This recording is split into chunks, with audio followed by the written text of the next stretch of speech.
noite, independentemente do local onde possa nos ouvir. Sejam mais uma vez bem-vindos ao nosso espaço de debate à sexta-feira, como é o costume de quase todas as sextas-feiras. Temos um tema na mesa para refletirmos e para trocarmos experiência e impressões. Então, hoje não fugimos à regra. Convidamos o senhor Elídio Dai e o seu grupo de estudantes finalistas do curso de arquitetura para nos ajudar a refletir, a partilharem conosco o tema, que mais ou menos está em inglês, mas vamos também podemos citá-lo em inglês, porque, segundo o nosso preletor, fica melhor ainda assim, conforme está na língua inglesa, e ao longo da apresentação o nosso coletor poderá ajudar a traduzir para aqueles que não são ouvintes da língua, né? Então, o tema diz o seguinte: Documents and the Ruin Emergent Information. Esse é o nosso tema. Em termos do perfil do nosso preletor, ou dos nossos preletores, o senhor Elídio Dai é arquiteto e pós-graduado em habitação de baixo custo e em planeamento urbano sustentável. É quadro do Gabinete Técnico de Reconversão Urbana do Kazenga e Sambizanga. É professor universitário. Tem sido um preletor assíduo também a esse espaço de debate. Sempre que tem um tema, tem tido sempre a amabilidade de partilhar e de refletir conosco esse mesmo tema. Então, o grupo que compõe ou que acompanha a apresentação do senhor Elídio Dai está constituído pela senhora Raquel, a senhora Luzineide, o senhor Edígio e o senhor Gelson. Infelizmente, tem apenas os primeiros nomes, se calhar quando tomarem a palavra poderão se apresentarem melhor. Então, será como base da explanação dos nossos convidados o seguinte: a apresentação terá em foco sobre o modelo de criação de aquicultura urbana no bairro informal de Marconi. Essas e outras servirão de linhas de base para sustentar a explanação dos nossos convidados. Sem mais delongas, eu gostava de passar a palavra aos nossos leitores, primeiro na pessoa do senhor Elídio Dai. Então, tenha a bondade, por favor. Muito obrigado pela palavra, Cibriano, e obrigado também pelo convite. E também boa tarde aqui à audiência. Este trabalho que vamos mostrar agora, esta apresentação, o título está em inglês, mesmo provocativo, desculpem, a apresentação vai ser em português, né? O conteúdo, apenas o título, a ideia é ou em português ficava longo, e o inglês tem, se calhar, também maior alcance. No fundo é documentar e reimaginar os bairros informais, as informalidades. No caso da Marconi, isso é um trabalho acadêmico. Eu, como professor do quinto ano da Universidade Metodista de Angola, isto a cadeira do projeto 3 deste último ano, que normalmente os últimos anos é um plano de pormenor. Só que este ano em particular, diferente dos outros anos, este plano de pormenor é um plano de pormenor diferente. Muito para além do projeto África Habitat, do qual faço parte, também o Alan e outros arquitetos, e que a ideia é repensarmos novas abordagens de intervenção, novas metodologias de intervenção nos MUSECs, nós chamamos margens urbanas, é adotar novas metodologias mais inclusivas, menos onerosas e mais sustentáveis, né? Indo de encontro do que existe, das valências que existem, e apenas melhorando fazendo pequenas intervenções das tais acupunturas urbanas, né?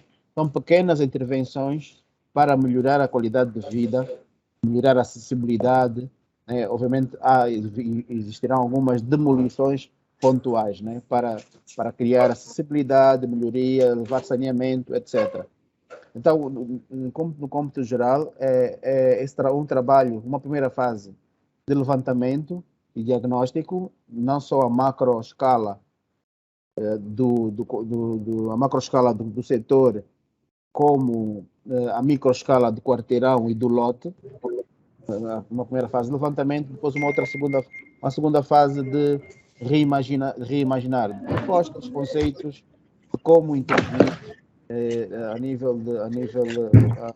nos bairros informais. Então, eu passo a palavra aos meus alunos, que estão aí também. Eles queriam ser eles a partilhar, mas pelo tempo, como já está mesmo na tela, vamos começar. Passo então a palavra aos alunos. Podem começar.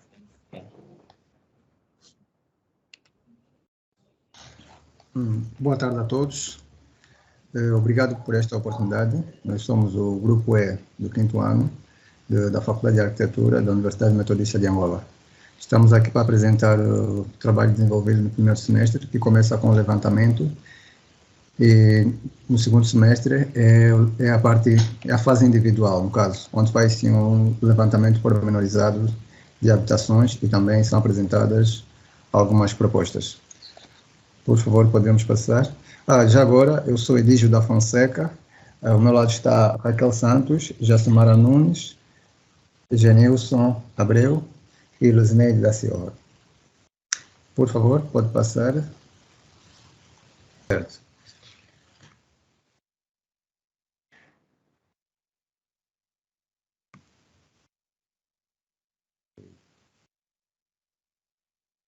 Dando sequência.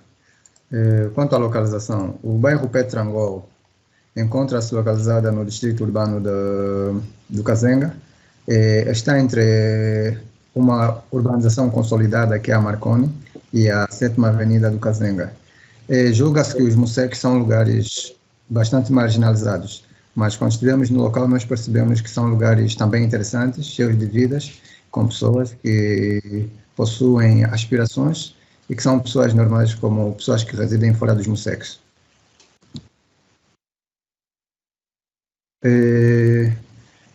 A zona de intervenção está dividida em 9 setores, e o nosso setor de intervenção é o setor E, que se encontra negritado aqui na imagem.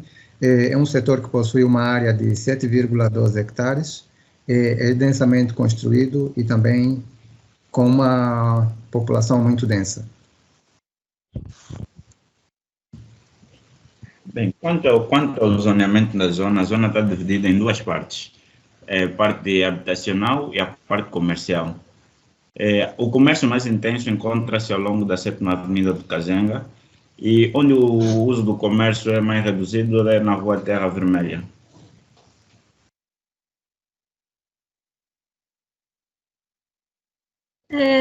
Nós estivemos no local e a zona é bastante densa, tanto a nível habitacional como populacional. Ela está a 58% construída, que até não parece assim tanto, mas só estando mesmo no local é que consegue-se dar conta disso. Nós podemos ver a preto os cheios e a branco os vazios. Bom, nós temos aqui ao lado a planta da divisão cadastral do sector em estudo, E nós dividimos a zona em cores e delimitamos as mesmas por quarteirões. E esses quarteirões nós designamos por células, e no total são 21 células por hectare, que equivale a 141 pessoas por hectare. Delimitamos a zona de A a H e com as suas respectivas células. Por exemplo, a zona A possui 11 células, a zona B 16, a zona C 23, a zona D 7, a E 11, a F e a G 6 e a H possui 8 células, o que faz um total de 87 células e numa estimativa de 7 pessoas por células, o que faz um total de 609 pessoas no setor E.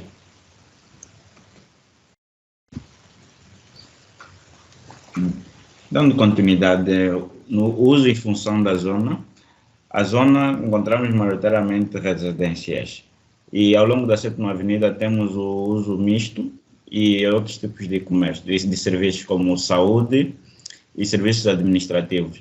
Já na Rua Terra Vermelha encontramos mais o uso misto, que são comércios feitos pelos moradores lá da própria zona.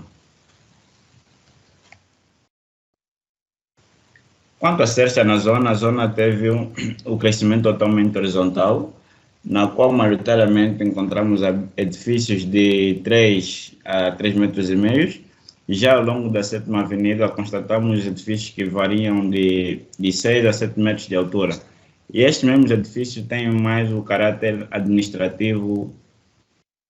Na progressão horizontal, nos anos 2000 podemos notar que o setor não era muito denso. Já em 2013 o crescimento do mesmo setor aumentou, foi ficando mais denso e até 2021 foi aumentando. Depois teve que se fazer algumas demolições ao longo da 7ª Avenida para a ampliação da mesma via e o acesso para a centralidade da Marconi que encontramos ao lado da nossa zona. Quanto a vias, nós temos uma via principal muito larga, a 7ª Avenida do Kazenga. Temos uma via terciária do tipo A, em terra vermelha, em azul, ciano. E podemos ver também as vias terciárias do tipo C, são as ruelas que dão para as várias áreas do interior do setor, e algumas delas vão de uma ponta à outra. Temos também uma via terciária do tipo B, que liga a 7ª Avenida às demais. Em relação aos pavimentos, a maior parte do bairro encontra-se em terra vermelha. Apenas a 7ª Avenida do Kazenga que está asfaltada e que também tem passeios com pavimento, e também o troço que dá ao resto. De resto é tudo em terra vermelha. Agora, dando sequência, vamos para a arborização. A zona, maioritariamente, a arborização é do tipo privada. Nós não temos espaços públicos de lazer e de recreação. A maior parte da arborização é toda das residências, não tem a do tipo público nem zonas de lazer, porque, inclusive, as pessoas do bairro, né, adotaram a via terciária do tipo A, no caso, que é a maior via de terra batida, é que eles usam para fazer desporto, como jogar futebol, garrafinha e outras atividades do bairro. Quanto às condicionantes, a nossa zona é extremamente densa e na nossa área de intervenção as curvas de nível são mais abertas. Por isso é uma zona que normalmente tende a alargar com mais facilidade. Os pontos verdes que estão na planta são os pontos em que já se encontram alguns buracos, onde normalmente há acúmulo de águas da chuva. Os pontos vermelhos são os pontos da via principal, que no caso é o asfalto, que já se encontra destruído. no caso não tem manutenção, e os pontos onde estão vermelhos são os que se encontram totalmente danificados ou destruídos. Os pontos azul são calhas que os próprios moradores foram abrindo, porque o nível do passeio ou do asfalto da via principal e o nível da residência tem um certo desnível, né, que é muito elevado, que faz com que as águas da chuva não vá até o esgoto da estrada. Então, por isso, os moradores tiveram que abrir valas para poder escoar essa água até a via principal. Quanto à insolação, pela zona ser muito, muito densa, as residências não recebem a quantidade de luz que deviam, por causa da sua densidade, da proximidade das casas, tanto na insolação como a ventilação. É um processo que é muito difícil na zona, tal como o acesso de viaturas de emergência, pelas ruelas serem muito estreitas, não há possibilidade delas passarem. Então, há muita dificuldade na zona, como, por exemplo, quando alguém adoece ou alguém fica doente, as pessoas do bairro têm que juntar-se e levar essa pessoa até a emergência, porque não há acesso à emergência na zona. Quanto ao fluxo, notamos que é mais intenso ao longo dos dias da semana e vai reduzindo durante os finais de semana, no sábado e domingo. E as ruelas, verificou-se que o trânsito, né, é maioritariamente para os moradores, pois eles usam para ter acesso aos outros lugares ou para moverem-se de um lado para o outro. A 7ª Avenida é a que possui um maior fluxo por causa das características que ela apresenta, pois é uma via estruturante. Aqui temos algumas imagens das ruelas que existem na zona. Nós podemos ver que algumas são bem estreitas. Aqui temos outro exemplo das habitações que encontramos na zona e as técnicas que as pessoas utilizam para fazer com que a água não entre nas suas residências. Nós temos aqui um exemplo da interação social e sendo o futebol a mais marcante.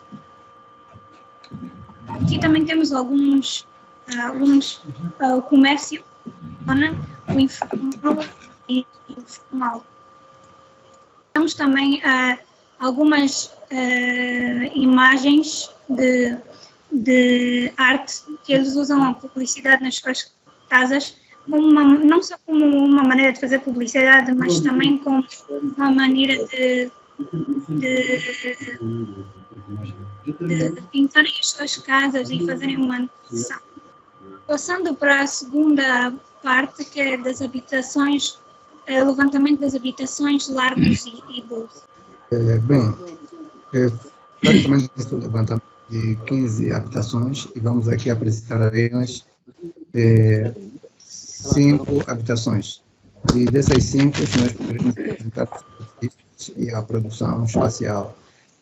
Também vamos ver a composição matérica das mesmas habitações e a própria organização funcional. Bem, esta aqui é a primeira habitação. É uma casa de madeira. Atenção, Edígio, o slide que estás a falar não é o que estás a ver. O slide que está à frente é o arte do Museca. Sim, agora sim, já aparece. A habitação 1, sim, já aparece. Certo. Como ia dizendo, esta é a habitação. A localização no espaço, a relação com as vias de comunicação. Em azul nós temos uma via de terra vermelha, que é uma via terciária do tipo A, com algum comércio e um fluxo, podemos considerar médio, quando considerada toda a zona. E os acessos é pelas ruelas. Temos as ruelas, que são vias estreitas. Em alguns casos permitem que os veículos adentrem, mas não podem, não tem como sair de extremidade para outra.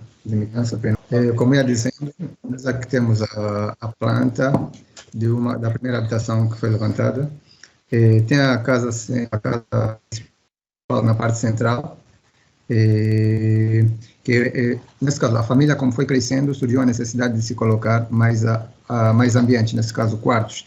E também, para gerar renda, criaram-se os anexos, onde ficam os filhos e também alguns arrendatários. Podemos passar, por favor? Para a proposta da malha, coloquei um rasgo para dar lugar a um pavilhão. O pavilhão, o conceito do pavilhão foi o jango, que é algo bastante presente na nossa arquitetura vernacular angolana. Então, era suposto ser um lugar de convívio, de encontro de todos os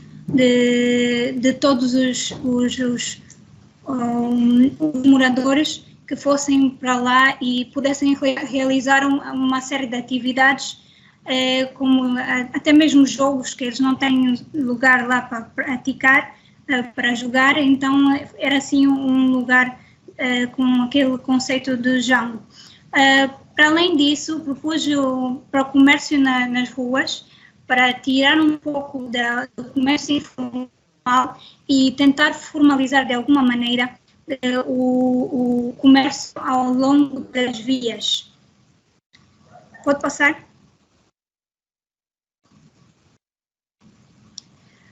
Em relação às habitações, eu pensei em habitações, e são propostas para a zona. Algumas habitações pintar, porque nós não podemos, nem temos a intenção de fazer demolições na zona, muitas demolições, então nós houve só algumas propostas.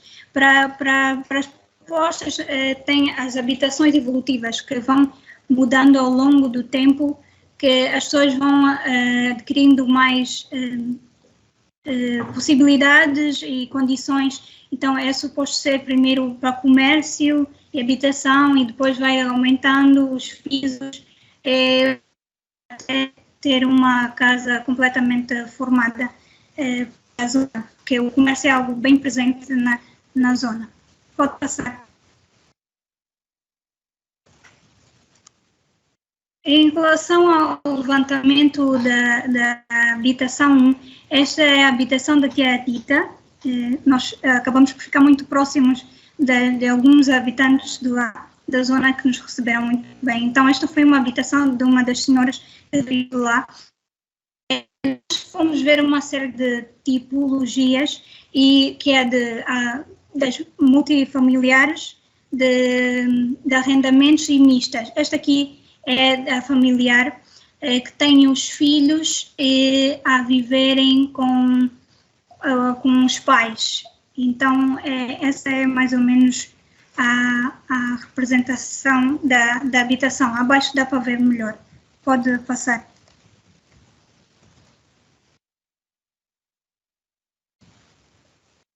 Pode passar mais uma vez. Mais uma.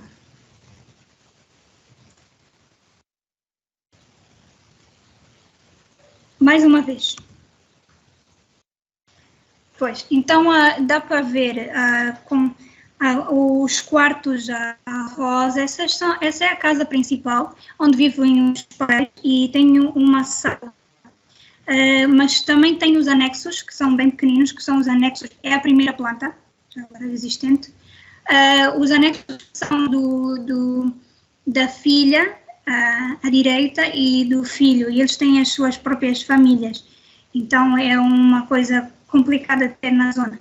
Para além disso, temos a cozinha. A cozinha geralmente é no quintal, e a instalação sanitária, que também é no quintal. As plantas a seguir seriam as propostas que teria para essa habitação, para fazer com que haja mais privacidade e transformar a casa em 3 casas, sem ter, onde haja ainda o convívio entre família, mas também respeitando a privacidade um do outro. Pode passar. Raquel, não te esqueças de mencionar as questões de ventilação, iluminação, que também estão presentes, né, neste exercício. Sim, a seguir vai dar para ver melhor. Nós temos, na primeira imagem dá para ver como é que a casa é atualmente, e nós quando estivemos lá, ela tem muita dificuldade de ventilação, pois eles taparam e por acaso taparam, né, cobriram, puseram chapa, só que eles puseram muito baixa e por isso é bastante quente no interior da habitação.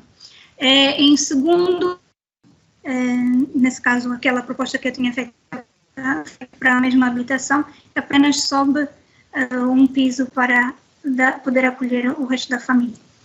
Pode passar.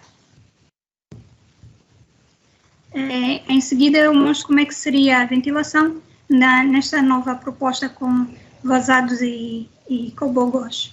Pode passar.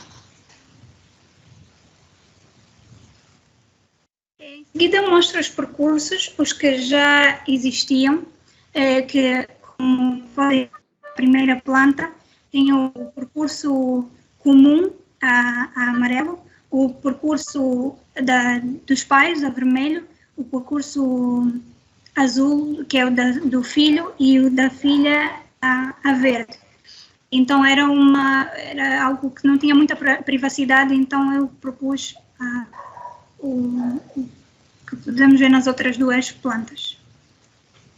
Podemos passar. Pode-se passar. Tem aqui algumas imagens, mas vamos passar para ganhar tempo das próprias zonas. Pode passar as imagens.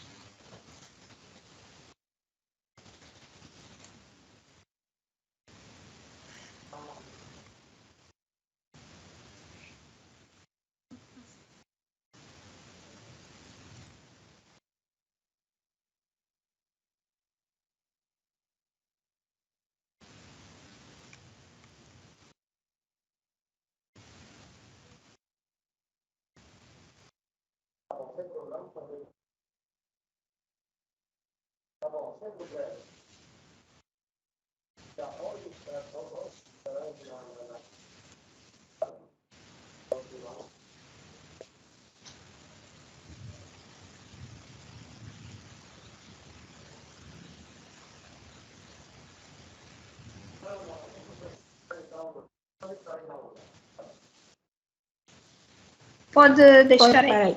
Sim. A seguir, nós temos uma proposta para a malha. À esquerda, primeiro temos o existente e à direita temos a proposta. Amarelo, o que se vai demolir, a vermelho, o que se vai construir. No caso, o que se demoliu foi a zona da frente, que vai ser... É melhor avançar para eu explicar melhor. Avance, por favor. Então, a zona da frente, que se vai demolir, a azul, é a zona que se reservou para a construção de habitações sociais.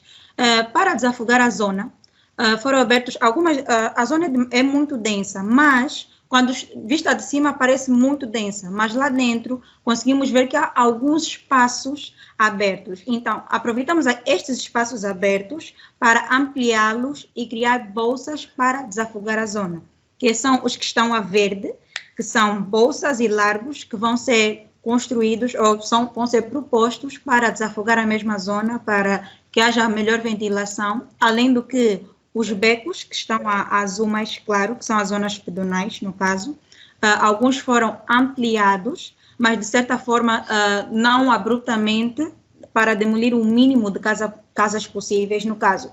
Alguns já têm uma dimensão aceitável e os menores ou as ruelas mais pequenas passaram a ter dimensões de, no mínimo, 2 metros, que é acessível para, pelo menos, 2 carros de mão ou uma cupa-pata, no caso que são as motas de 3 rodas, para passagem de emergência, para facilitar a ajuda como se fossem bombeiros, para usar como serviço de bombeiros e entre outros.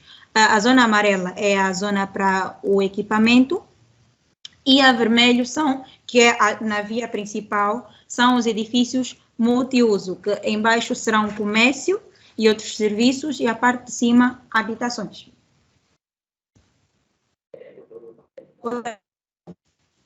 A seguir, nós temos o quintal da Tia Bela, que é uma das nos recebeu muito bem na zona. Ela é uma senhora que mora com a sua filha, né? Nós temos aqui a casa. Pode avançar, por favor? Não, pode continuar nesse, pode continuar. Aí mesmo, neste. Rua, por favor. Pode, por favor, sim, sim. Então, o primeiro é a cantina. A serve como renda da casa. A 3.3 é a casa principal, que é uma casa de madeira, que é a casa da tia Bela, e os outros anexos são os anexos dos filhos dela. A casa tem uma dimensão, digamos que uma dimensão grande, mas os anexos são extremamente apertados e não tem muito espaço de convívio por causa do excesso de anexos e da densidade de pessoas que se encontram no local, mas são todos da mesma família. Pode avançar, por favor? A seguir, nós conseguimos ver a planta, né, da casa principal e todos os outros anexos. E também a instalação sanitária desta mesma residência é comum, que é o ponto 11, que é apenas uma única instalação sanitária, tem uma dimensão muito pequena para albergar o número de pessoas que tem na casa. Do lado direito está a proposta, mas só em manchas, né, que seria para demolir um dos anexos, o anexo, né, que está no lado direito, e passá-lo para cima. Assim, tornaria o espaço do pátio bem maior e desafogava um pouco o quintal, porque o quintal é realmente muito apertado. Pode avançar, por favor? A seguir temos a segunda habitação, né, que é a número 1 é um anexo, que é de blocos de cimento, e a número 2 é uma casa de madeira, que é a casa original, né, no caso, a casa de madeira, e aí moram 4 irmãos, que no caso eles já não têm os pais, moram os 4 irmãos nesta mesma residência, cada um com as suas famílias. E também dividem a mesma instalação sanitária, que é o ponto 3. Pode avançar. E nesta mesma residência, né, como proposta, a casa de madeira, que já se encontra em um estado de degradação avançado, foi removida e também aqui também é uma proposta a nível ainda de manchas e conceitual. Pode avançar. Aqui conseguimos ver mais ou menos o 3D de como é que seria essa mesma habitação, se ampliaria o quintal, removendo a casa de madeira e passando para cima, e abrindo mais espaços com vãos e para poder ventilar e para a insolação também da mesma residência, porque as duas encontram-se muito próximas uma da outra, e tem janelas muito pequenas que não facilitam nem a ventilação e nem a insolação. Exatamente. Porque só para concluir, dar o remate final, o que esteve subjacente, quais foram as premissas principais deste exercício? A premissa número 1 é demolir o mínimo possível, e na demolição ou é para largar o beco ou para largar uma rua, em termos da malha urbana, e também nas habitações, como foi feito um levantamento também exaustivo a nível do lote das habitações, as demolições pontuais é para garantir a habitabilidade mínima, garantir a iluminação, e garantir ventilação, garantir espaço, porque para não mostrar umas fotografias, mas as pessoas vivem em situações muito, muito precárias, espaços muito pequenos, exíguos, espaços que vivem às vezes as situações de num quarto-sala, viverem 2 famílias. Normalmente num quintal existem várias famílias, que todas elas compartem uma instalação sanitária, quer dizer, então a ideia é garantir o mínimo de sustentabilidade no habitat, garantir o mínimo de funcionalidade. Então, isso a nível micro do lote. Depois, a nível macro da malha urbana, garantir a acessibilidade dos quarteirões, a área verde, e obviamente que implicará também algumas pontuais demolições, uma área para o equipamento público, é por aí. Então, mas passaria então a palavra a vocês para algumas questões, e estamos aqui para responder. Obrigado, arquiteto Lídio, mentor do grupo dos estudantes finalistas que acabam de partilhar aquilo que foi a pesquisa exaustiva na zona de Marconi. Então, sem mais delongas, eu gostava de passar a palavra à plateia para que possamos conversar com perguntas e respostas e possíveis contribuições em torno do que foi dito aqui. Vejo uma mão levantada, não deixe-me cá ver um nome. Pois é, senhora Lakene, por favor, tenha bondade.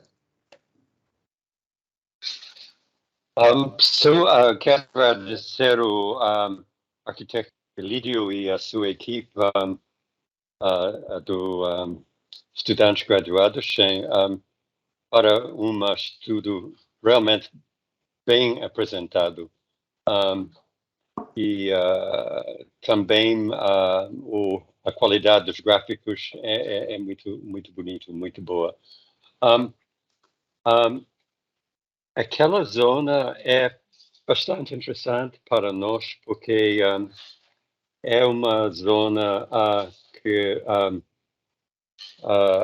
o DW facilitou um estudo mais ou menos 30 anos atrás, hein? E vou meter no chat um link para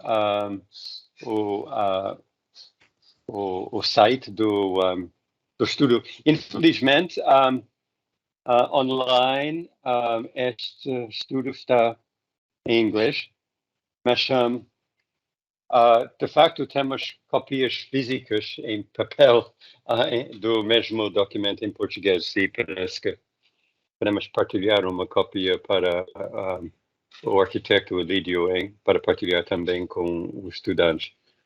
Okay. Mas já enviei o link para o documento.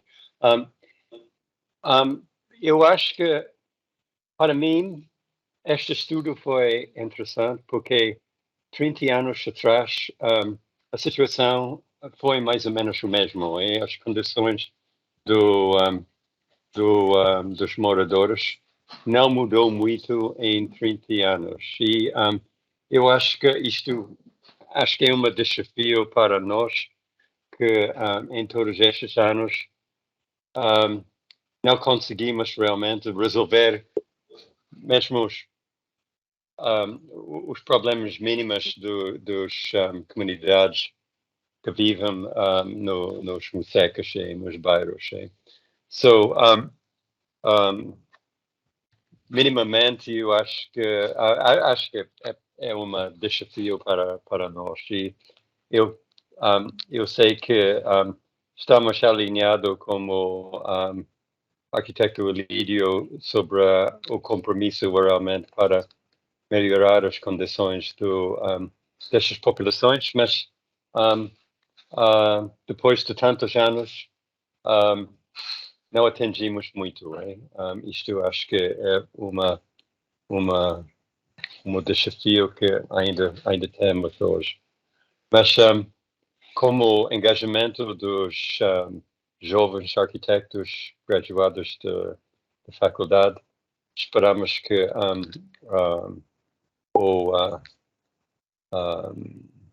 a futura vai ser diferente em termos do engajamento profissional e com aquela camada da população.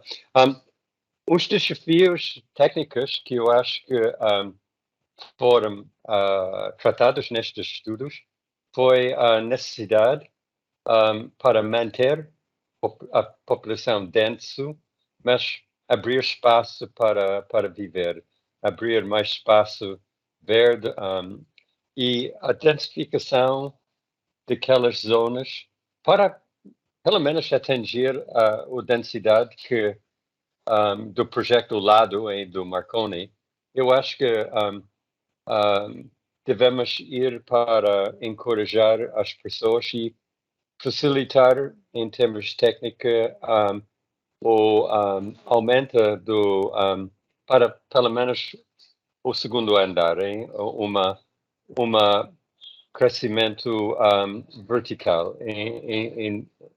Eu acho que no estudo que partilhei consigo, vais ver que em 30 anos quase ninguém alargou a sua casa em termos vertical, mas a densificação horizontal aumentou. Mas isto acho que é um desafio técnico, não tão complicado, mas com aquelas casas de madeira muito precária, mesmo os casas feitos com blocos de cimento, devemos ver como podem ser adaptados para subir. Eu acho que em termos técnicos isto eu tenho interesse de realmente ouvir as suas propostas em termos de identificação vertical. Eu vi que os seus desenhos a promover esta ideia, mas em termos técnicos, como vai acontecer? Como vai construir outro piso em cima de uma casa que já está precária?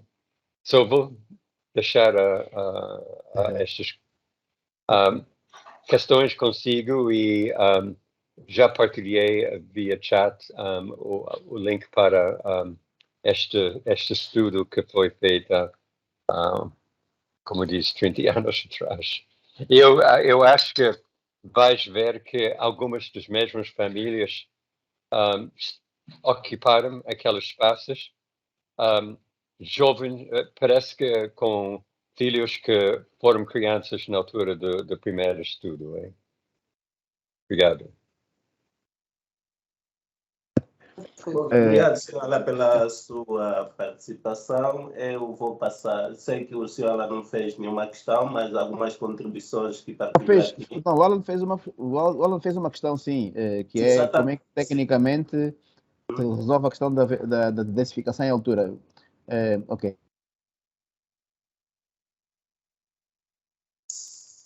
Sim, no entanto, eu passava a palavra ao arquiteto Elidio no sentido de comentar ou tecer algumas palavras sobre aquilo que o senhor disse. Ok. Eu passaria a palavra aos alunos, aliás, porque eles estão a terminar o 5º ano, né? Eles ainda não terminaram. Aliás, inclusive, eles estão numa fase do exercício que era justamente para responder à pergunta do arquiteto Alan Kane. E eu passava a palavra aí aos alunos para responderem à questão. Bom, obrigado, arquiteto Elidio. Vou pedir também aos colegas, os nossos internautas, que ligaram as câmeras no sentido de desligar e voltar a ligar quando tiverem que intervir. E vamos passar a palavra então ao grupo para que possa responder à questão do senhor Alan. Ligarem o microfone e a câmera no sentido de nos vermos, né? Por cá eu não consigo fazer, vai me desculpar porque não tenho uma câmera aqui próximo. Então, passo-vos a palavra.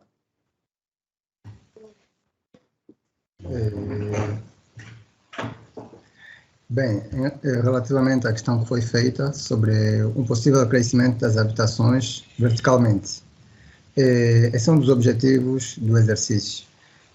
Não pretende se exceder 3 pisos, mas esse é o limite de pisos que se pode adaptar para que as habitações possam ser mais cômodas e proporcionar algum conforto para os próprios habitantes da zona.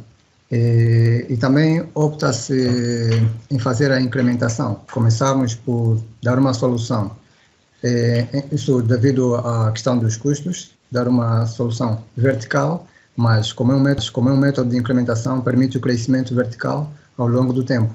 Isso acreditamos que poderá ter algum crescimento econômico, as rendas das famílias poderão melhorar e poderão construir mais pisos, até mais ou menos 3 pisos.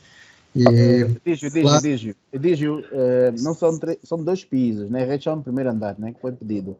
Mas a pergunta é técnica. Eu gostaria de uma resposta vossa, algum de vocês, tecnicamente. Aliás, pena que nós não apresentamos aqui, mas houve uma fase de pesquisa, uma fase de pesquisa que foi feita pelos alunos, embora que não foi apresentado, e uma das fases da pesquisa é tecnologias construtivas que facilmente se consiga densificar em altura. É essa a questão. Quem pode responder aí? Eu posso começar, os colegas vão dizer também alguma coisa. Por exemplo, não que seja o sistema mais adequado, mas é uma possibilidade fazer essa construção em contentores. Os contentores são módulos que são muito fáceis de construir em altura. Podia ser um sistema. Outra forma seria por estruturas metálicas que iam por fora da residência, que depois iam criar como se fosse o piso da habitação superior, né? Do piso do outro piso, nesse caso. E nós tivemos a pensar em utilizar BTC também, com a estrutura metálica e o BTC, o bloco de terra comprimida, para a área.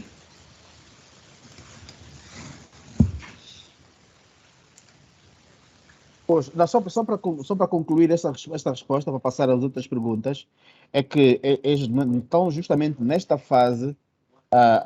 O ano letivo termina dia 15 de julho e estou inclusive até está um bocadinho ligeiramente atrasados, porque a ideia é levar a responderem tecnicamente com detalhes, pormenores construtivos, como é que esse sistema construtivo funciona, se é metálico, se é metal armado ou sistema modular, o que for. Tiver essa pesquisa, mas eles têm que depois responder a essa questão: como poder densificar a moradia de forma incremental, de forma evolutiva, e mantendo as casas o máximo da moradia existente, né? Então, essa é a resposta que eles estão. Mas a ideia é justamente essa: é encontrar um sistema construtivo fácil, com materiais locais, e que de forma gradual e incremental vai se construindo a casa, né? Bom, acho que podemos avançar com outras questões. Vi aqui, temos uma questão aí no chat da nossa colega Adelina Pereira. Pergunta o seguinte: não sei se o grupo consegue ver a questão do nosso internauta. Conseguimos, sim. Sim. Diz assim: queria saber se, na verdade, estaríamos a formar o bairro com propriedades horizontais. E na questão dos custos, como seria? Essa é a pergunta do nosso internauta, que está na sala, deixa no site, no chat. Sim. Podem responder? Sim. Em relação ao que a Adelina Pereira perguntou, a ideia não é formar um bairro completamente horizontal. Por isso é que nós temos essas propostas de também aumentar os pisos. Então, nesse caso, não seria algumas propriedades horizontais, mas também verticais, sem descaracterizar a zona, nesse caso. Calma, e quanto aos custos, nós estamos a procurar usar material local ou materiais com o menos custo possível. Por isso é que nós propomos a opção do BTC, que por ser um material vernacular e o custo é menor.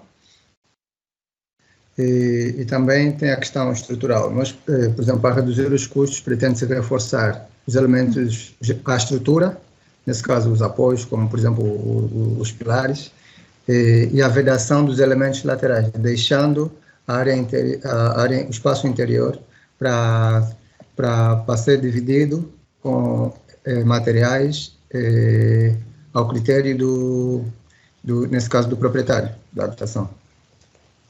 Sim, sobre essa temática da propriedade horizontal, se calhar isso é um bocadinho avançado aqui para os alunos, mas eu posso responder. A propriedade horizontal, no fundo, em termos jurídicos, né, é a desanexação de uma propriedade, né, no lote. Né? No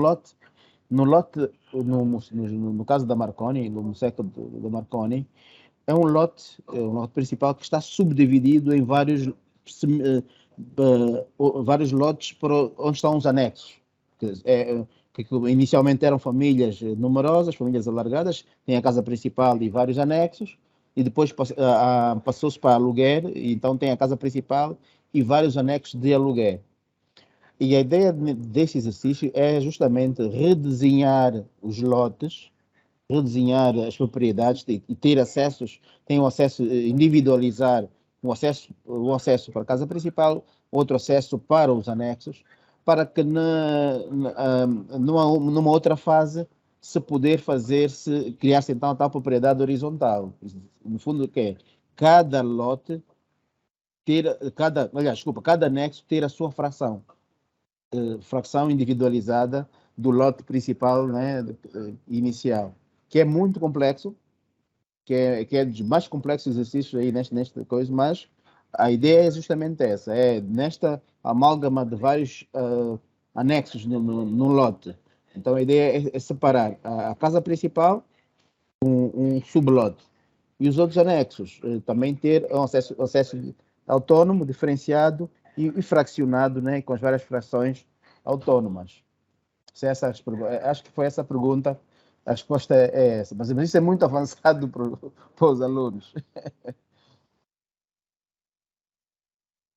Bom, então, na sequência, vamos passar rapidamente a palavra ao nosso companheiro Eduardo Sato.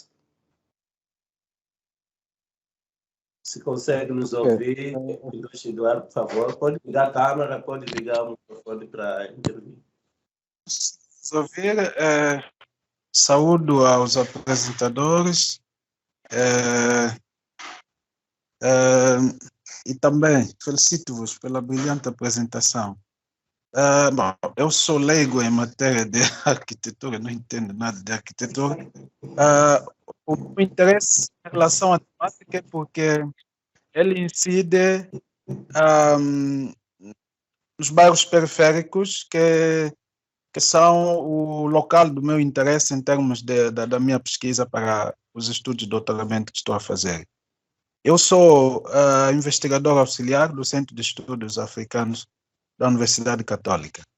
A minha pergunta tem a ver com a dimensão política, de acordo com o entendimento que eu tive da vossa apresentação.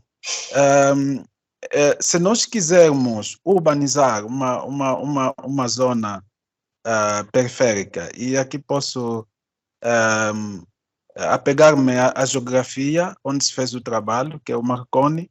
Nós temos um Marconi urbanizado e temos ainda um Marconi informal.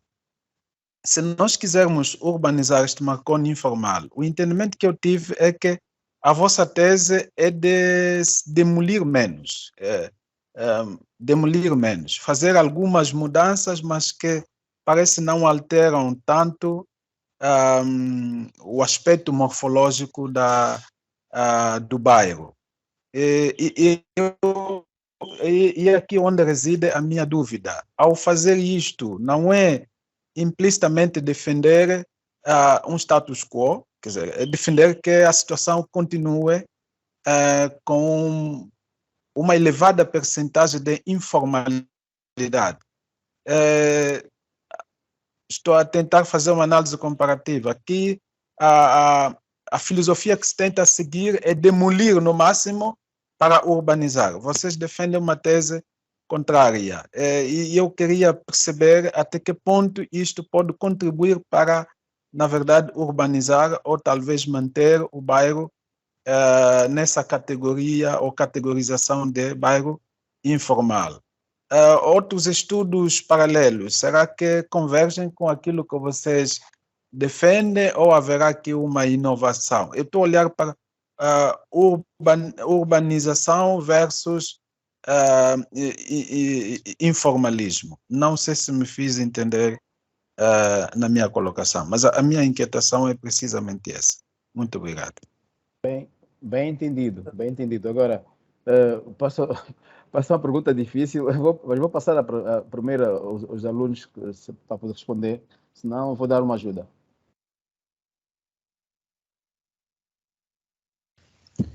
Bem, o que nos faz defender esta política de demolir o menos possível é que temos constatado que sempre que surge uma centralidade, à volta dela surgem esses bairros informais.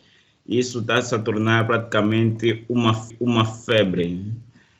Logo, ao invés de ficarmos no sistema, demolir tudo e construir habitações que não vão de acordo ao padrão daquela população, por isso decidimos levar as condições de habitabilidade para essas mesmas pessoas, com que elas se sintam parte do bairro e consigam viver de forma cômoda.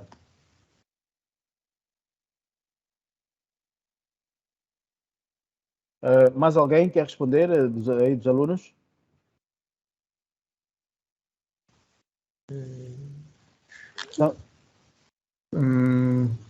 Pensamos também que sim.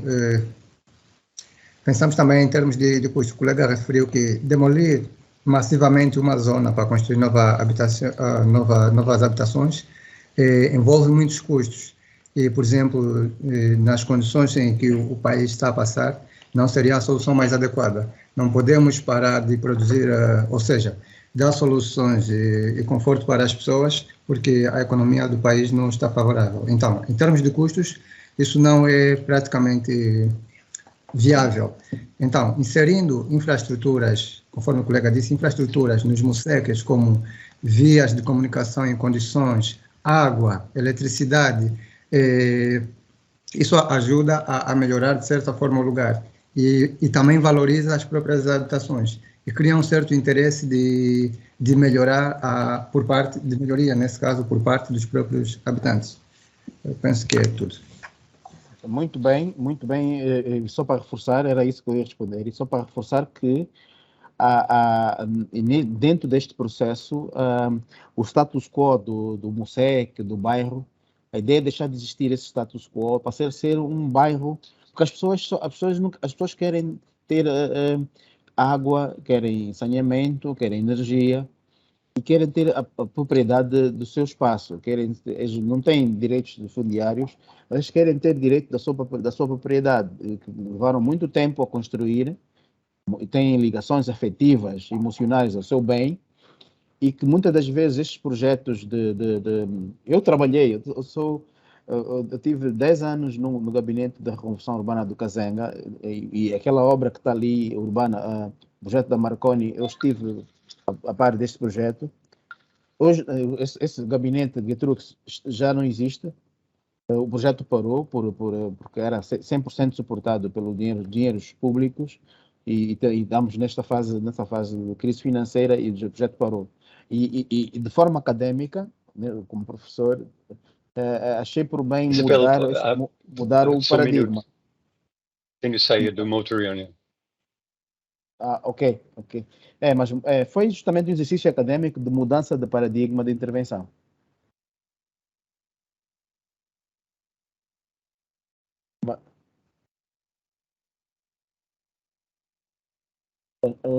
Mas a resposta é justamente essa. Foi uma pergunta difícil, interessante, muito interessante a pergunta, mas a ideia é mesmo mudar o status quo, mas com o menor custo possível. O menor custo possível, o mais, daí chamarmos a acupunturas urbanas nos bairros informais. Bom, obrigado, arquiteto Lídio. Se me permitem, vou deixar de ser em um minuto, vou deixar de ser moderador, também para apresentar duas questões, porque a mim, pessoalmente, a essência de novos museques desordenados, para mim, é o interesse também de estudo. E com isso, eu gostava de perguntar ao grupo, caso tenha perguntado na comunidade os fatores do surgimento de museques desordenados. Caso tenha olhado para esse aspecto, gostava que me apresentassem alguns fatores que motivam o surgimento de museques desordenados. Outra pergunta seria, eu entendo a intenção do grupo na proposta que traz de desafogar as zonas para permitir melhor acesso, melhor habitabilidade e por aí fora. E volta-se a questão também, não demolir o bairro todo, mas sim demolir algumas casas. Quando se fala de questões de demolições, sociologicamente falando, antropologicamente falando, as pessoas que vivem em determinadas zonas criam sentimentos de pertença muito forte, em que quando eles tiram das zonas de habitualmente tenham vivido, às vezes surgem outros problemas. Gostava de entender, as casas que serão demolidas, as pessoas que pertencem a essas casas, continuarão no bairro ou irão para um outro lado? Como é que o grupo pretende, na proposta que traz, como é que o grupo pretende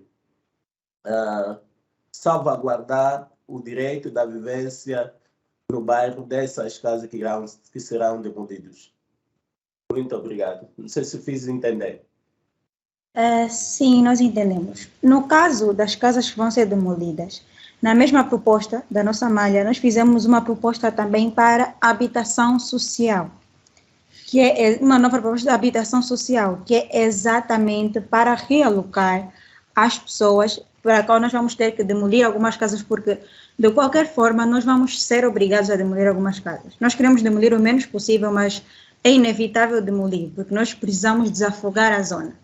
Então, para realocar essas pessoas, nós temos a proposta das habitações sociais e dos multi-apartamentos. É o que nós vamos usar para realocar essas mesmas pessoas. Mas tudo isso na zona, não é isso? Sim, é tudo dentro da zona. Nós mostramos mesmo, não sei se lembra, na proposta da malha, nós mostramos a zona onde vão ficar os multi-apartamentos e a zona onde vão ficar a habitação social, mas é tudo dentro da zona. Ok, obrigado. Quanto à primeira pergunta, sobre o surgimento dos museques desordenados, foi pena nós não...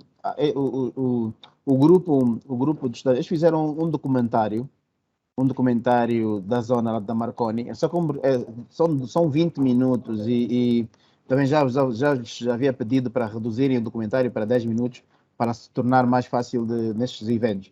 Mas entrevistaram várias pessoas lá no bairro.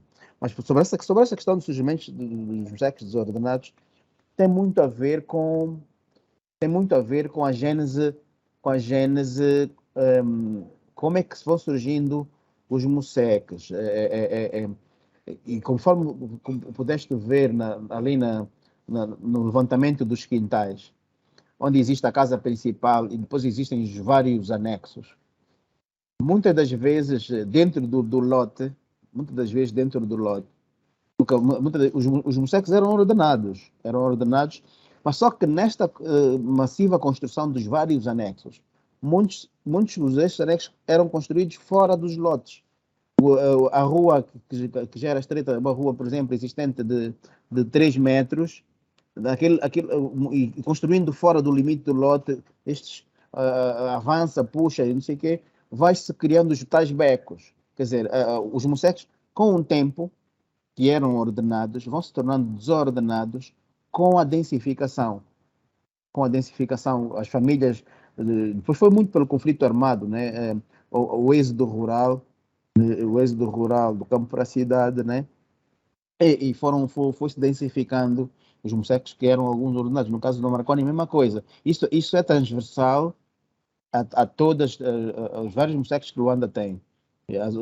Que antes eram ordenados, depois passaram a ser desordenados por alguma anarquia na ocupação, na construção de anexos, sem plano, sem projeto, sem nada, né? E desrespeitando o espaço público, que eram as ruas. As ruas que eram largas passaram a ser estreitas, porque por esses avanços, por algum oportunismo, né? Também, né? Então há necessidade de se repor alguma ordem, alguma malha, nesse sentido. Não sei, Lídio. Parece que... Sim, senhora, faz favor. Sim, só posso fazer um comentário sobre este mesmo assunto. Sim, sim. Este bairro que você estudou, não se viu à volta de uma centralidade nova. A centralidade, de facto, ocupou um espaço que foi um espaço verde, de facto, e com antenas do Marconi do tempo colonial, mas foi um dos poucos espaços abertos que as comunidades utilizou para jogos do futebol, etc. Mas respeitaram por causa da propriedade da empresa Marconi. Mas aquela comunidade, quando eu cheguei no país, mais que 40 anos atrás, estava lá. Esta comunidade existiu desde o tempo colonial, de facto. E, de facto, não mudou muito, além do densificar em termos dos poucos quintais que estava aberto na altura, foram ocupados. No link do documento que partilhei consigo, há um plano, um estudo de caso de uma família ali naquela zona, e vais ver que o plano da casa não é muito diferente do que as casas hoje em dia. Mas uma coisa que o arquiteto Lídio também pode partilhar consigo é um estudo de caso que nós fizemos há uns anos atrás no UAMBO sobre a metodologia em inglês está chamada Participatory Slum Land Readjustment. É um aproveitamento das terras e a reestruturação completa do bairro, mas com o respeito da propriedade das pessoas. Há uma certa vantagem daquela local do seu estudo, porque um lado está numa das vias principais, aquela sétima avenida, que as frentes naquela estrada têm um valor comercial que pode ser aproveitado, que até aqueles espaços podem ser comercializados ou vendidos, e o valor aumentado daquela zona pode ser utilizado para investimento das infraestruturas nas outras partes do bairro. Isto é uma metodologia de olhar para a comunidade total em vez de famílias individuais. Mas isto acho que é uma outra solução que os senhores pode considerar. Eu não quero dizer que tem de mudar a sua apresentação, mas parece que na discussão pode mencionar que as maneiras de melhorar bairros informais, há diferentes metodologias. Hein? Uma delas, claro, é aquela ideia do Marconi, da bola neve. Outro é o melhoramento in situ, que é a sua proposta neste projeto. Mas uma terceira metodologia pode ser esta de reestruturação, aproveitando respeito para a posse de terra, mas uma reestruturação completa que está a aproveitar realmente o valor de terra, principalmente aquelas que podem ser vendidas para os fins comerciais. São as diferentes metodologias do melhoramento dos mussecas. Eu acho que no preâmbulo, ou na discussão geral, ou nas conclusões do seu estudo, parece que considerar estes diferentes modelos em uma 2 páginas. Isto não preciso aprofundar realmente, mas eu acho que é importante para conhecer que há várias diferentes metodologias para transformar ou melhorar os secos. Exatamente. Não, e Alan, tem razão.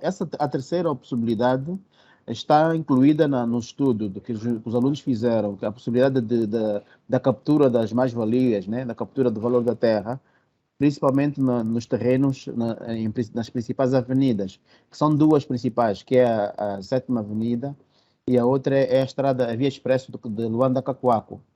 Então, está considerado essas duas vertentes da venda deste pedaço de terra em frente às vias estruturantes e na venda da captura deste valor, poder revertir e investir no próprio bairro.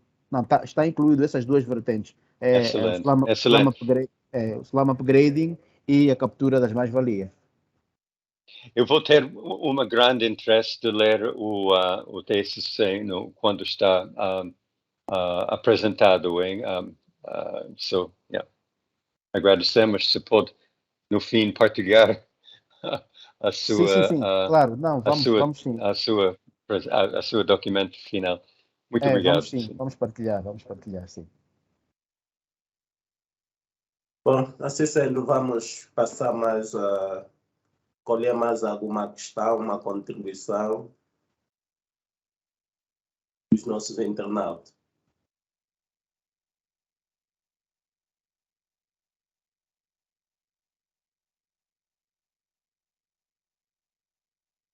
Bom, então por agora não temos nenhum. Não sei se o grupo pretende comentar aquilo que o senhor teve a falar, além do professor que comentou, não sei se querem comentar mais alguma coisa. Para nós é tudo, acreditamos que estão todas as considerações feitas. Então, estamos abertos para caso haja mais questões. Só a título de remate, Sobriano, só para arrematar, para fechar, este ano letivo em particular, eu mudei o programa do curso, mudei o programa desta cadeira, que nos outros anos atrás, a cadeira do 5º ano do projeto 3 era fazer o plano de pormenor no primeiro semestre e no segundo semestre fazer-se o projeto do equipamento, projeto completo, projeto de execução. Só que este ano alteramos. Este ano foi todo o primeiro e o segundo semestre, só com o projeto de plano pormenor dentro desta ótica do melhoramento, né, do slum upgrading.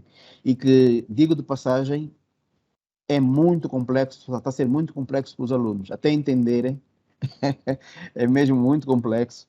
Parece fácil à primeira vista, mas não é. É muito complexo.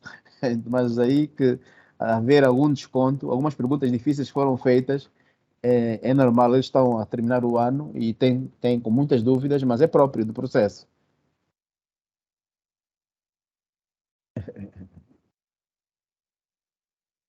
Só quero dizer, colegas, que parabéns de novo e precisamos mais jovens arquitetos preocupados com este desafio do melhoramento dos municípios, onde vive a maior parte da população urbana de Luanda e, claro, das outras cidades. Ok, obrigado, Alan. Então, para nós deste lado é tudo. Resta-nos agradecermos o grupo constituído por Raquel, Luzineide, Edígio e Gelson, em companhia com o seu mentor, o arquiteto Lídio e professor. Jacimar, somos 5. Sim, 5. Sim, faltou a Jacimar. E é Genilson e não Gelson. Tá bom, desculpa. Obrigado. Pois nós agradecemos principalmente a disponibilidade que tiveram de partilhar esses dados conosco. Sabemos que não fomos nós a convidar para fazer essa apresentação, mas vocês se dispuseram no sentido de estar aqui para partilhar este trabalho em primeira mão e nós estamos agradecidos e desejar felizes continuação de bom trabalho e bom final de semana. Reiteramos o convite para os próximos debates, para os colegas participarem, não é?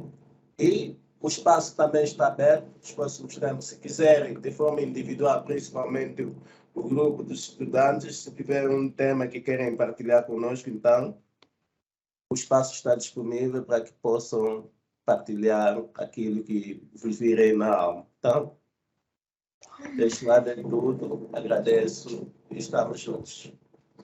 Ok, obrigado. Então, um abraço. Obrigada, agradeço pela oportunidade. Ok.